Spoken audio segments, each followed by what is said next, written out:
काव्य किसे कहते हैं, इसकी विशेषता, अलक्षण। आपको बता दो खंड काव्य किसे कहते हैं, साथ साथ उसकी विशेषता भी इस वीडियो में हम जानेंगे। तो बिना देरी किए खंड काव्य की परिभाषा देख लेते हैं। तो बिना देरी किए क्या है खंड काव्य की परिभाषा, मैंने अच्छे से लिख ली क्योंकि आपको कम समय में बहुत अधिक समझा सके। देख लीजिए, ऐसा काव्य जिसमें जीवन की किसी एक घटना का चित्रण किया जाता है।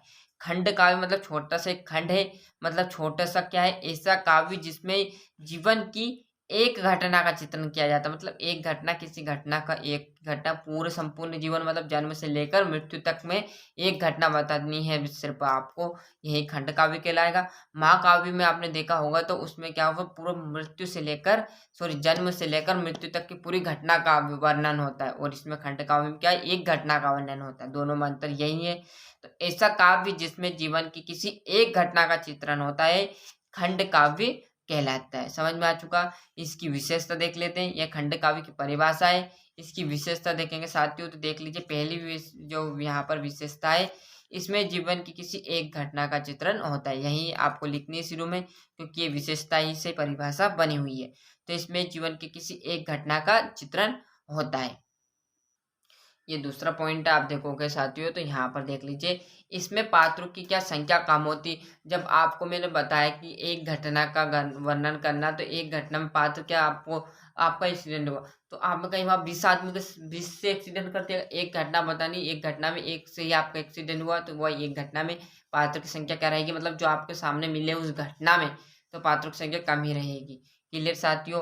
अब इसमें पात्रों की संख्या कम रहेगी, मतलब खंड काव्य एक घटना का वर्णन किया तो इसका आकार क्या बड़ा रहेगा क्या, सर बिल्कुल नहीं रहेगा, क्योंकि एक घटना है तो इसका आकार भी छोटा रहने वाला है।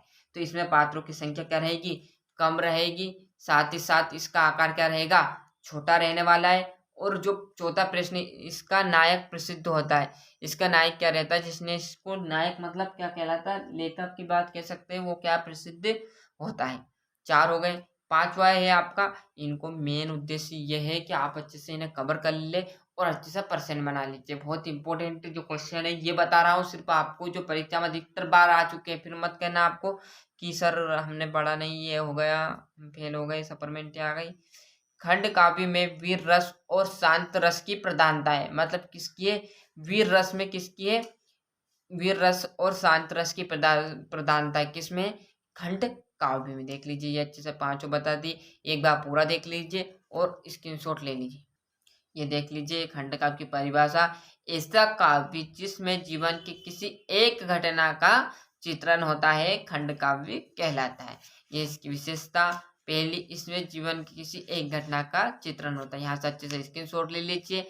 जो अगला आपका 2 नंबर है वो उधर पेज पर है, तो अच्छे से यहाँ से स्क्रीनशॉट ले लीजिए। देख लीजिए, दूसरा है इसमें पात्रों की संख्या कम होती है। तीसरा है इसका आकार छोटा होता है। चौथा है इसका नायक प्रसिद्ध होता है। और ये पांचवा आपका खंड काव्य में वीर रस और शांत रस दोनों की प्रधानता किसकी, वीर रस की भी है और शांत रस की। तो अच्छे से स्क्रीनशॉट ले लीजिए। साथ ही साथ आप चैनल पर नए हो तो सब्सक्राइब कर लीजिए और नोटिफिकेशन ऑन कर लीजिए। मिलते हैं इसके अगले वीडियो पर। यदि किसी भी सब्जेक्ट में दिक्कत हो तो उसकी कमेंट कीजिए, उसका आंसर आपको इसी चैनल पर प्रोवाइड करा दिया जाएगा। इस चैनल का मुख्य उद्देश्य ये है, सिर्फ आपको परीक्षा हो गया आपकी, जिसमें आपको थोड़ी सी हमारी तरफ से मदद मिल जाए।